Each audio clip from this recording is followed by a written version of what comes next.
Hello बच्चों, कैसे हैं आप सभी। उम्मीद करती हूँ आप सभी बहुत बढ़िया होंगे और मेहनत से पढ़ाई कर रहे होंगे।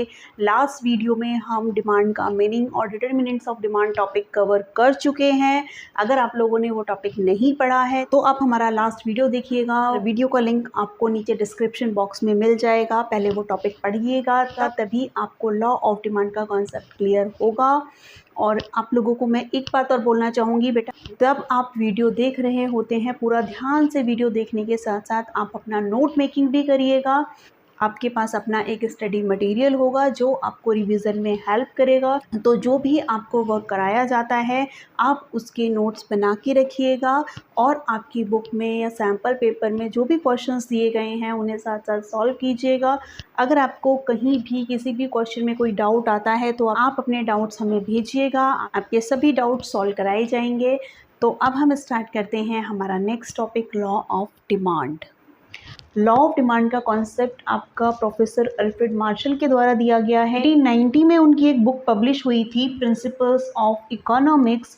वहाँ आपको ये कॉन्सेप्ट मिलता है। देखिए, आप अपने घर में अपने पेरेंट्स को डेली लाइफ में बहुत कुछ डिस्कस करते हुए देखते होंगे। मान लीजिए जब आपकी मदर मार्केट से वेजिटेबल्स लेके आती हैं तो अक्सर आपने उनसे ये वर्ड सुने होंगे कि भाई टमाटर बहुत ज़्यादा सस्ता हो रहा है, मैं बहुत ज़्यादा क्वांटिटी में लेके आई हूँ, सभी आप सैलेड में भी खाइए, इसका सूप बना के पीजिएगा, अच्छे से आप इसको खाइए ज़्यादा से ज़्यादा, क्योंकि अभी टमाटर सस्ता है।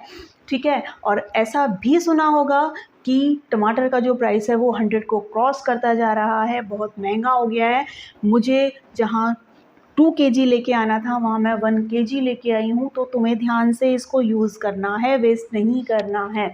तो ऐसे सेंटेंसेस आप अपने घर में सुनते हैं और इसके जैसे ही बहुत सारे जो डिस्कशन हैं आप अपने आसपास सुनते हैं। हम सभी रेशनल कंज्यूमर हैं, हम सभी समझदार उपभोक्ता हैं, तो हम सभी ऐसा ही बिहेव करते हैं।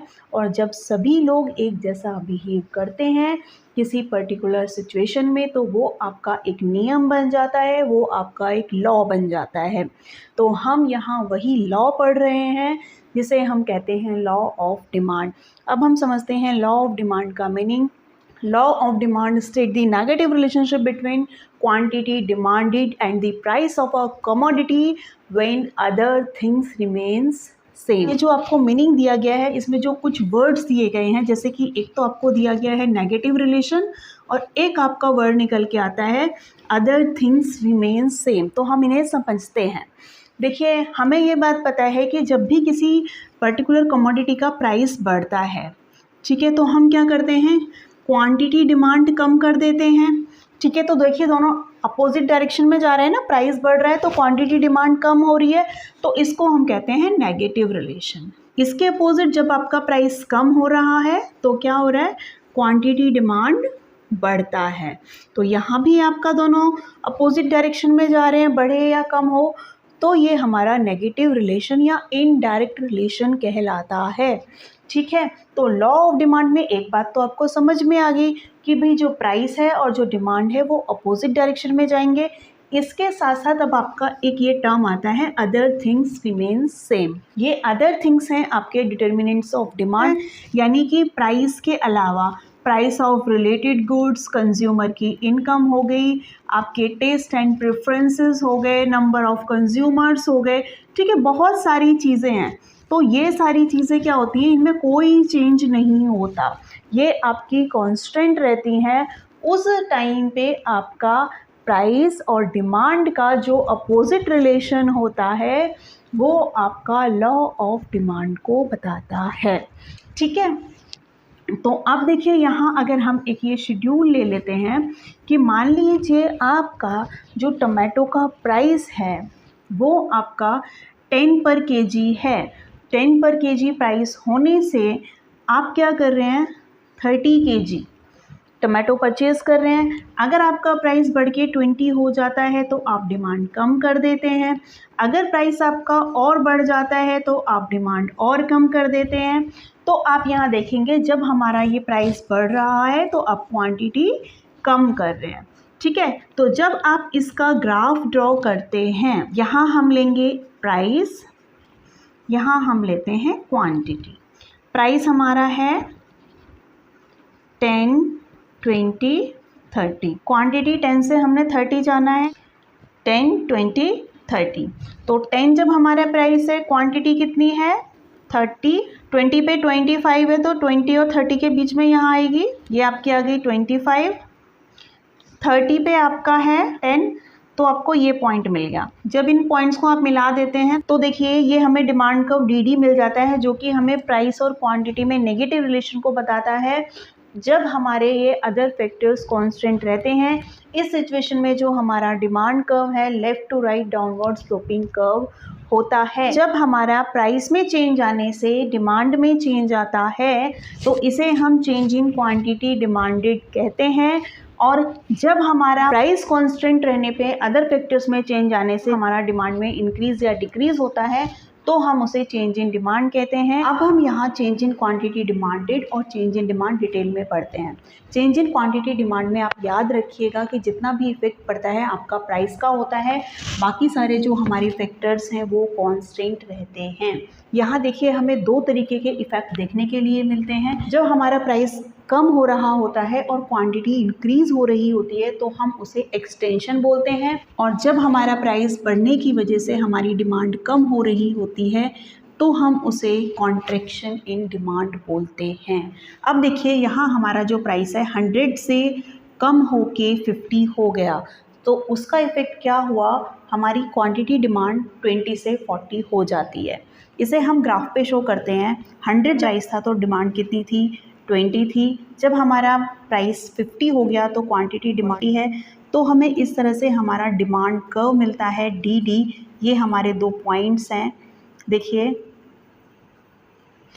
अब हम इन पॉइंट्स को नाम दे देते हैं। 100 पे हमारा 20 था तो इसको ए पॉइंट और ये हमारा है बी पॉइंट। यहाँ आप देखेंगे कि ए से बी की तरफ आपका मूवमेंट हो रहा है। प्राइस में कम होने की वजह से डिमांड में जो इंक्रीज़ हुआ उसे हम एक्सटेंशन बोलते हैं, और एक्सटेंशन हमारा उस पर्टिकुलर कर्व के ऊपर डाउनवर्ड मूवमेंट को शो करता है। बिल्कुल इस तरह से प्राइस हमारा पहले 50 है, 50 पर हमारी जो डिमांड है वो 40 है। जब हमारा प्राइस इंक्रीज़ होके 100 हो जाता है तो हमारी जो डिमांड है वो 20 हो जाती है। हमें इस तरह से 2 पॉइंट्स मिलते हैं। हमारा डिमांड कर्व डी है। तो आप यहाँ देखेंगे कि ए पॉइंट हमारा नीचे की तरफ है, बी पॉइंट हमें ऊपर की तरफ मिलता है। तो यहाँ क्या हो रहा है, प्राइस में इंक्रीज होने से मेरा जो क्वांटिटी है वो कम हो रहा है। डी डिमांड कर्व पे ए से बी की तरफ जो मूवमेंट हो रहा है इसे हम कॉन्ट्रैक्शन बोलेंगे। इसे मैं दूसरे कलर से शो कर देती हूँ। देखिए ए से बी पे जब आप नीचे की तरफ आ रहे हैं, डाउनवर्ड मूव कर रहे हैं, तो ये क्या है, मेरा एक्सटेंशन।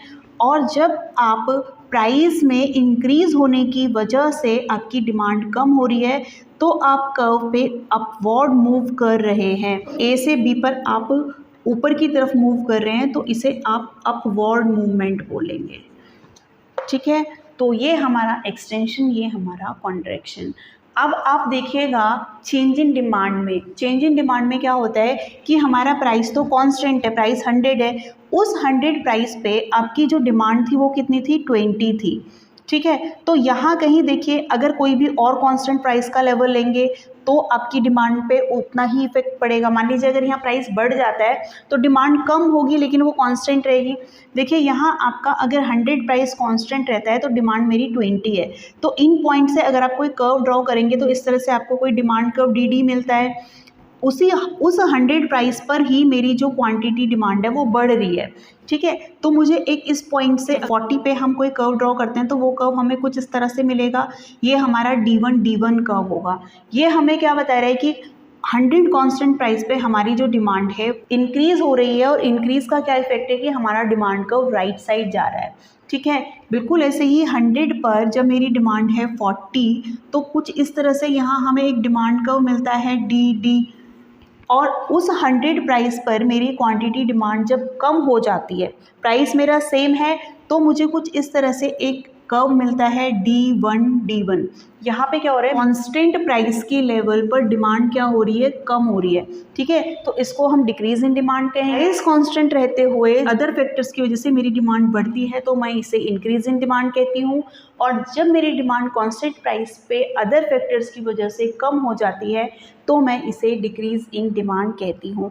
अब आप समझिए कि वो अदर फैक्टर्स क्या हो सकते हैं। देखिए, यहाँ आपका एग्जाम में क्वेश्चन पूछा जाता है कि give the causes of increase in demand, give the causes of decrease in demand. तो ऐसी कौन सी पॉसिबल सिचुएशंस हो सकती हैं जब आपका प्राइस तो कांस्टेंट रहे और डिमांड बढ़ जाए। इंक्रीज इन डिमांड के क्या रीज़न हो सकते हैं, किन रीज़न की वजह से हमारा डिमांड का राइट साइड शिफ्ट होता है, वन बाय वन करके हम देख लेते हैं। सबसे पहले आता है हमारा प्राइस ऑफ सब्स्टिट्यूट गुड। जब हमारे सब्स्टिट्यूट गुड के प्राइस में इंक्रीज़ होता है तो हमारा जो डिमांड कर्व है पर्टिकुलर कमोडिटी का राइट साइड शिफ्ट हो जाता है। जैसे कि हम 2 सब्स्टिट्यूट गुड ले लेते हैं, मान लीजिए आप ये पेट्रोल और CNG ले लेते हैं। पेट्रोल का अगर प्राइस बढ़ता है तो CNG की जो डिमांड है वो बढ़ जाएगी, तो CNG का जो डिमांड कर्व है वो राइट साइड शिफ्ट हो जाएगा। दूसरा है हमारा प्राइस ऑफ कॉम्प्लीमेंट्री गुड। इसमें हम लेते हैं प्राइस ऑफ पेट्रोल और पेट्रोल के इंजन से चलने वाली कार। अगर पेट्रोल का प्राइस बढ़ता है तो CNG की डिमांड बढ़ जाती है। इसका मतलब इस टाइम पीरियड में जो CNG का प्राइस है वो तो कांस्टेंट है, यानी कि CNG अगर आपकी 100 पर केजी आती है तो उसका प्राइस 100 ही है, लेकिन पेट्रोल का प्राइस बढ़ने से इस पे इफेक्ट पड़ा है तो CNG का 100 प्राइस पर उसकी डिमांड बढ़ गई। फिर आपका आता है इनकम का इफेक्ट भी आप 2 तरह से देखते हैं। अगर आपकी इनकम बढ़ती है तो आप जो नॉर्मल गुड्स हैं यानी कि जो ब्रांडेड गुड्स हैं उनकी डिमांड आप बढ़ा देंगे तो डिमांड कर्व आपका राइट साइड जाएगा। इसके अपोजिट अगर आपकी इनकम कम होती है तो आप इन्फीरियर गुड्स यानी कि लोअर क्वालिटी गुड्स की डिमांड बढ़ाएंगे तो इन्फीरियर गुड्स का जो डिमांड कर्व है वो राइट साइड जाएगा। ठीक है, फिर आपके आते हैं favourable changing taste and preferences. अगर आपको कोई प्रोडक्ट अच्छा लगता है, उसका टेस्ट अच्छा लगता है तो उस प्रोडक्ट की जो डिमांड है वो बढ़ती है और उसका कर्व राइट साइड जाता है। फिर आपका है नंबर ऑफ कंज्यूमर्स। अगर किसी प्रोडक्ट के कंज्यूमर तेज़ी से बढ़ते हैं तो उसका डिमांड बढ़ जाता है और डिमांड कर्व राइट साइड जाता है। इस तरह से ही अगर हम ये कहें कि डिमांड कर्व का लेफ्ट साइड शिफ्ट होने के लिए क्या रीज़न हो सकते हैं तो वो रीज़न बिल्कुल इसके अपोजिट होंगे। यहाँ आपका सब्स्टिट्यूट गुड का प्राइस इंक्रीज़ हुआ है तो उसमें वो डिक्रीज़ होगा, यहाँ price of complementary good decrease हुआ है तो वहाँ इंक्रीज़ होगा। यहाँ जो इनकम का इफेक्ट होगा वो नेगेटिव होगा। फेवरेबल जो टेस्ट और प्रेफरेंसेस हैं उनमें चेंज होगा, वो अनफेवरेबल होंगे तो डिमांड कम हो जाएगी और डिमांड कब लेफ्ट साइड आएगा। बिल्कुल ऐसे ही किसी प्रोडक्ट के अगर कंज्यूमर की संख्या कम हो जाती है या पॉपुलेशन का साइज़ कम होता है तो उसका डिमांड पर नेगेटिव इफेक्ट पड़ता है, डिमांड कम हो जाती है। आपको लर्न करने के पॉइंट ऑफ व्यू से मैं बता देती हूँ, जिन क्वांटिटी डिमांडेड वाला जो कॉन्सेप्ट है ये आपका लॉ ऑफ डिमांड ही है। ठीक है, जहाँ आपका जो प्राइस है उसमें चेंज आने से डिमांड पर इफेक्ट को बताया गया है और चेंज इन डिमांड आपके अदर डिटर्मिनेंट्स का डिमांड पर क्या इफेक्ट पड़ता है जब आपका प्राइस कांस्टेंट है उसे बताता है। देखिए, एक्सटेंशन कॉन्ट्रैक्शन का इफेक्ट आप एक ग्राफ पर भी शो कर सकते हैं। यहाँ देखिए ओपी प्राइस पर आप OQ क्वांटिटी की डिमांड करते हैं तो हमें ये 1 पॉइंट मिल जाता है A। जब हमारा प्राइस कम होता है तो क्वांटिटी हमारी Q से बढ़ के Q1 हो जाती है तो हमें 1 पॉइंट मिलता है B। और जब हमारा प्राइस OP से बढ़ के OP2 हो जाता है तो हमारी जो क्वांटिटी है वो Q से कम होगी Q2 हो जाती है, यानी कि हमें ये एक नया पॉइंट मिलता है C। ठीक है, तो A पॉइंट से B पे आना ये मेरा है एक्सटेंशन। ठीक है, क्योंकि प्राइस कम होने से क्वांटिटी बढ़ रहा है और A से C पे जाना ये मेरा है कॉन्ट्रैक्शन, क्योंकि मेरा प्राइस बढ़ने से क्वांटिटी में कमी हो रहा है। तो आप लोग एक ग्राफ पर भी एक्सटेंशन और कॉन्ट्रैक्शन का इफेक्ट शो कर सकते हैं। बिल्कुल वैसे ही इंक्रीज़ और डिक्रीज़ का जो इफेक्ट है उसे भी आप एक ही ग्राफ पर शो कर सकते हैं। अगर यहाँ मेरा OP कोई कांस्टेंट प्राइस है और मैं कहती हूँ ये मेरी OQ क्वांटिटी है, यहाँ मेरा कोई डिमांड कर्व है, ठीक है, DD, और अगर मेरा इसी कांस्टेंट प्राइस पे क्वांटिटी इंक्रीज़ होके Q1 हो जाती है तो मुझे एक नया डिमांड कर्व मिलता है D1 D1। ठीक है, इसी तरह से इसी प्राइस लेवल पे मेरी क्वांटिटी डिमांड कम होके Q2 हो जाती है तो एक नए पॉइंट से मुझे एक नया डिमांड कर्व मिलता है। ठीक है, जिसको आप D2 कह सकते हैं। तो ये मेरा है increase in demand constant price level पे, और ये मेरा है decrease in demand constant price level पे। तो एक ही ग्राफ पे भी आप इन्हें शो कर सकते हैं और डिफरेंस को एक्सप्लेन भी कर सकते हैं। हाँ जी बेटा, हमारा नेक्स्ट टॉपिक है assumptions of law of demand. Assumptions वैसे तो आप एक अलग टॉपिक के फॉर्म में पढ़ते हैं, लेकिन अजम्पशंस का कोई भी अलग कॉन्सेप्ट नहीं है। कॉन्सेप्ट इसका लॉ ऑफ डिमांड का जो आपने मीनिंग पढ़ा है वहीं से निकल के आता है। जब हमने लॉ ऑफ डिमांड का मीनिंग पढ़ा था तो लॉ ऑफ डिमांड का मीनिंग क्या था? Law of demand state that negative relationship between price and quantity demanded when other things remain same. तो ये जो अदर थिंग्स रिमेन्स सेम वाला कॉन्सेप्ट है ना, यहीं से आपकी अजम्पशंस निकल के आती हैं। मैंने आपको बताया था कि ये अदर थिंग्स क्या हैं, ये आपके डिमांड के डिटर्मिनेंट्स हैं। तो ये आपके डिमांड को इफ़ेक्ट करने वाले सभी फैक्टर्स हैं। लॉ ऑफ डिमांड आपका तभी अप्लाई होगा जब ये अजम्पशंस आपकी फॉलो होंगी। इट मीन्स कि आपका प्राइस बढ़ने पर डिमांड कम होना, यही लॉ ऑफ डिमांड है ना। यानी कि प्राइस बढ़ेगा तो डिमांड कम होगा, प्राइस कम होगा तो डिमांड बढ़ेगा। लेकिन उसके लिए हमारे ये अजम्पशंस फॉलो होने चाहिए। तो इसमें आपका देखिए अदर थिंग्स में ये जो अदर डिटर्मिनेंट्स हैं ये सभी कांस्टेंट रहने चाहिए।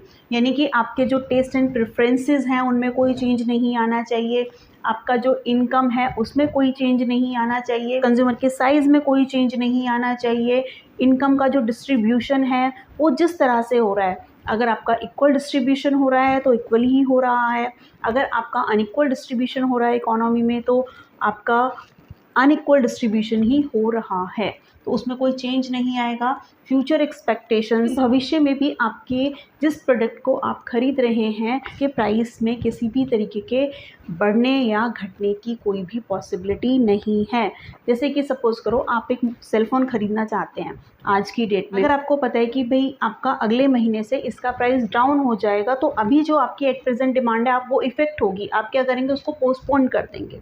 ठीक है, तो ये जो हमारी फ्यूचर एक्सपेक्टेशंस हैं ये हमारी कांस्टेंट रहती हैं। मीन्स कि जब आपके ये सभी फैक्टर्स कांस्टेंट रहेंगे तभी आपका लॉ ऑफ डिमांड अप्लाई होगा। इट मीन्स कि तभी आपका प्राइस का इफ़ेक्ट आपको देखने के लिए मिलेगा कि प्राइस बढ़ेगा तो क्वांटिटी कम होगी, प्राइस कम होगा तो क्वांटिटी बढ़ेगी।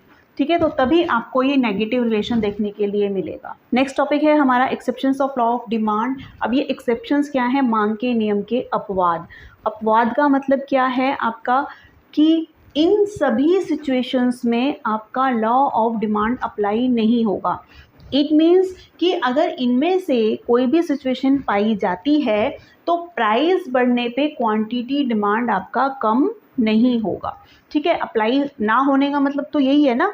तो अब हम इनको वन बाय वन करके समझते हैं। सबसे पहला हमारा पॉइंट आता है प्रेस्टीज गुड्स, यानी कि जितनी भी हमारी प्रेस्टीजियस गुड्स होती हैं, यानी कि दिखावे की जो वस्तुएं होती हैं, शो ऑफ के लिए जिन्हें हम खरीदते हैं, उन पर आपका लॉ ऑफ डिमांड अप्लाई नहीं होता है।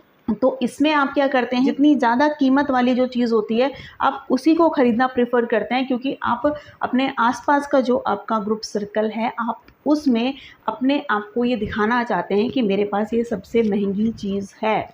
ठीक है, तो ये आप शो ऑफ के लिए ख़रीदते हैं, तो यहाँ आपका लॉ ऑफ डिमांड अप्लाई नहीं होता है। जैसे कि आप कोई 1 लाख या 2 लाख की कोई बाइसिकल ख़रीदते हैं तो आप वो दिखावे के लिए ख़रीदते हैं कि मेरे पास इतनी महंगी एक साइकिल है, या महंगे महंगे शो पीस आप लोग ख़रीदते हैं, तो उसमें ये क्या होते हैं, ये सभी चीज़ें दिखावे के लिए होती हैं, शो ऑफ के लिए होती हैं, तो यहाँ आपका लॉ ऑफ डिमांड अप्लाई नहीं होता है। नेक्स्ट है हमारा इग्नोरेंस। इग्नोरेंस का मतलब क्या होता है कि कई बार कंज्यूमर ऐसी सोच रखता है कि अगर कोई वस्तु सस्ती है तो वो बेकार है। ठीक है, अगर उसकी कीमत ज़्यादा है तो वो बढ़िया है। तो जब हम ऐसी सोच के साथ गुड्स को ख़रीदते हैं कि महंगी है तो बढ़िया ही होगी, तब हमारा लॉ ऑफ डिमांड अप्लाई नहीं होता है। नेक्स्ट है हमारा स्पेकुलेशंस। स्पेकुलेशन में क्या होता है, लोग ये एक्सपेक्ट करते हैं कि फ्यूचर में प्राइसेस में चेंज होंगे। देखिए, जब किसी प्रोडक्ट का प्राइस बढ़ना शुरू होता है तो लोगों को लगता है कि ये और ना बढ़ जाए, तो वो ख़रीदना शुरू करते हैं। यानी कि जब वो महंगा हो रहा होता है तब भी उसे ख़रीदते हैं। ऐसा ही एग्जाम्पल आपको कोरोना पैंडेमिक के टाइम पर देखने के लिए मिला। जब गवर्नमेंट ने लॉकडाउन अनाउंस कर दिया तो लोगों को ये लगा कि कहीं ये शॉप्स लॉकडाउन में बंद ना हो जाएं, कभी हम अपना ज़रूरत का सामान ना खरीद पाएँ। तो जो प्राइस पहले से ही बढ़े हुए थे उन प्राइसेस में भी लोग ज़्यादा डिमांड कर रहे थे कि इन फ्यूचर कहीं लॉकडाउन अगर लंबा चला तो उन्हें ये ज़रूरत की चीज़ें नहीं मिलेंगी।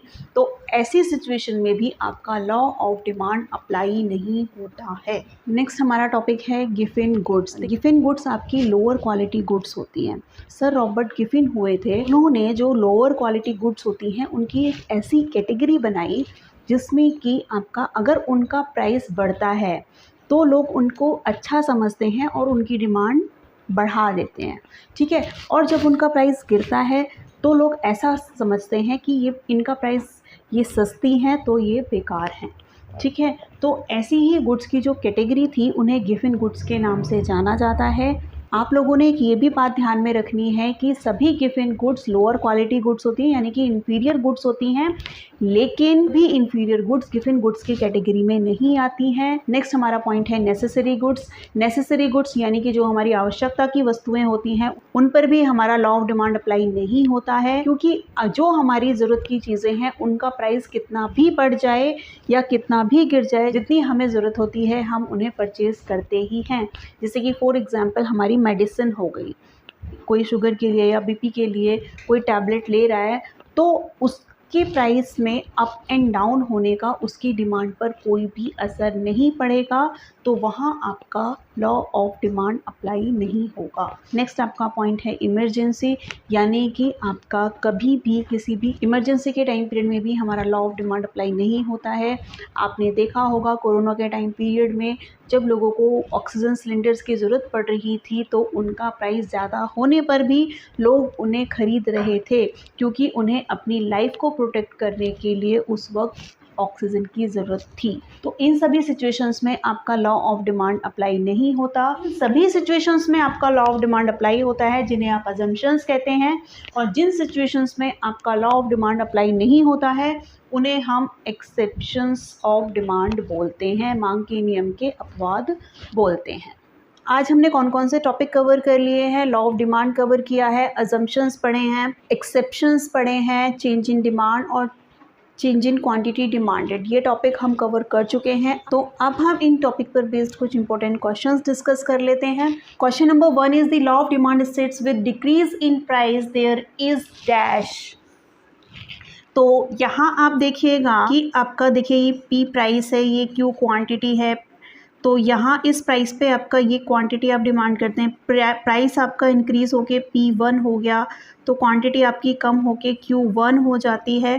प्राइस कम होके P2 होता है तो क्वांटिटी आपकी इंक्रीज़ होके Q2 हो जाती है। जब आप इन पॉइंट्स को मिला देते हैं तो आपको डिमांड कर्व ये इस तरह से मिलता है। तो यहाँ आपसे ये क्वेश्चन पूछता है कि लॉ ऑफ डिमांड हमें क्या बताता है कि जब हमारा प्राइस कम होता है तो क्या होता है, तो हमारा जो डिमांड है वो इंक्रीज़ होता है। तो आप क्या लिखेंगे? The law of demand states with decrease in price there is increase in quantity demanded, ठीक है। Movement along the demand curve leads to, demand curve पे आपका ऊपर नीचे जो मूवमेंट होता है वो क्या दर्शाता है? आपका वो आपका change in quantity demanded show करता है। Next question is, people often tends to buy expensive smart watches, sport bikes despite their extremely high prices just to match the consumption style of other people. This is called, हाँ जी, जब आप महंगे महंगे smartphone खरीदते हैं, आप smart watches खरीदते हैं, बाइक खरीदते हैं, तो आप किस लिए उसे खरीदते हैं? उसे आप शो ऑफ के लिए खरीदते हैं कि अपने फ्रेंड्स को आप दिखा सकें कि मेरे पास इतनी महंगी बाइसिकल या बाइक है। तो यहाँ हमारा है demonstrative effect. Next question is, a rise in the price result dash on demand curve. It means अगर हमारा प्राइस इंक्रीज होता है तो डिमांड कर्व पर क्या इफेक्ट होगा? डिमांड कर्व पे क्या होता है, आपकी जो डिमांड है वो कम हो जाती है और यहाँ डिमांड कर्व पे आपको कॉन्ट्रैक्शन डिमांड कर्व पे आपका कॉन्ट्रैक्शन शो होता है। इस टाइप से आपके इन टॉपिक पर और भी बहुत सारे क्वेश्चन बनते हैं जो आपके एक्सेप्शंस को, अजम्पशंस को, डिमांड कर्व में शिफ्ट और मूवमेंट पर बेस्ड होते हैं या इंक्रीज़ और डिक्रीज़ इन डिमांड पर बेस्ड होते हैं। तो ऐसे काफ़ी सारे क्वेश्चंस बनते हैं। आप पहले अपना टॉपिक ध्यान से पढ़िएगा, फिर जो भी आपकी बुक में क्वेश्चंस दिए गए हैं उन्हें तैयार कीजिएगा। और यहाँ मैं आपको एक और इम्पोर्टेंट बात बताती हूँ। देखिए बेटा, जब हम आपकी कॉपीज़ चेक करते हैं तो ज़्यादातर बच्चे क्या करते हैं, कुछ ऐसी मिस्टेक्स देखने में आती हैं कि जैसे कि मान लीजिए आपका एक्सटेंशन में या इंक्रीज़ में या एक्सटेंशन कॉन्ट्रैक्शन में या चेंज इन क्वांटिटी डिमांडेड या चेंज इन डिमांड में जब डिफरेंस आता है तो आप लोग कंफ्यूज हो जाते हैं, है ना। बच्चा पूरा आंसर सही लिखेगा लेकिन जो चेंज इन डिमांड में जो पॉइंट लिखने हैं उन्हें चेंज इन क्वांटिटी डिमांड में लिख देता है और दूसरे पॉइंट इधर लिख देता है। बाकी सारे पॉइंट्स ठीक हैं लेकिन उसे ये नहीं पता कि कौन से पॉइंट आपके किस हेडिंग में आने हैं। तो ये ज़्यादातर कब आप मिस्टेक करते हैं, आप ऐसे मिस्टेक तब करते हैं जब आपको या तो कॉन्सेप्ट क्लियर नहीं होता या किसी वजह से आप कंफ्यूज हो जाते हैं क्वेश्चन को देख के। तो उसके लिए थोड़ा सा एक ट्रिक मैं आपको बता देती हूँ। जैसे कि आप सपोज़ कीजिए चेंज इन क्वांटिटी डिमांड और चेंज इन डिमांड में अगर आप डिफरेंस की बात करते हैं तो आप इस तरह से एक टर्म याद रख सकते हैं कि ID ऑफ CID। तो देखिए इसको आप कैसे समझ सकते हैं, I for increase in demand, D for decrease in demand. और तो ये इंक्रीज और डिक्रीज किस वजह से होता है, चेंज इन अदर फैक्टर्स। ठीक है, जब आपके अदर फैक्टर्स में चेंज आता है तो आपको डिमांड में इंक्रीज या डिक्रीज देखने के लिए मिलता है। और ये आपका जब अदर फैक्टर्स की वजह से चेंज आता है यही आपका चेंज इन डिमांड भी होता है। ठीक है, यही आपका चेंज इन डिमांड भी होता है।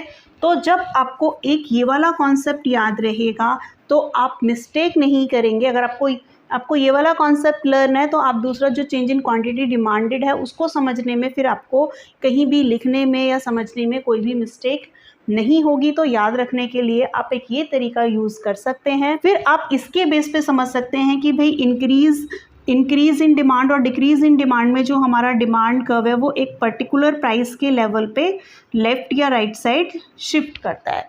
ठीक है, तो इस तरह से आप याद कर सकते हैं और जो आपकी मिस्टेक्स हैं उन्हें कम कर सकते हैं। तो बेटा, आपको अगर वीडियो पसंद आए, आपको लगता है कि आपके कॉन्सेप्ट्स क्लियर हो रहे हैं, अपने फ्रेंड्स को ये वीडियो ज़्यादा से ज़्यादा शेयर कीजिएगा, लाइक कीजिएगा, चैनल को सब्सक्राइब कीजिएगा। तो पढ़ते रहो, मेहनत करते रहो, आगे बढ़ते रहो। All the best, bye bye.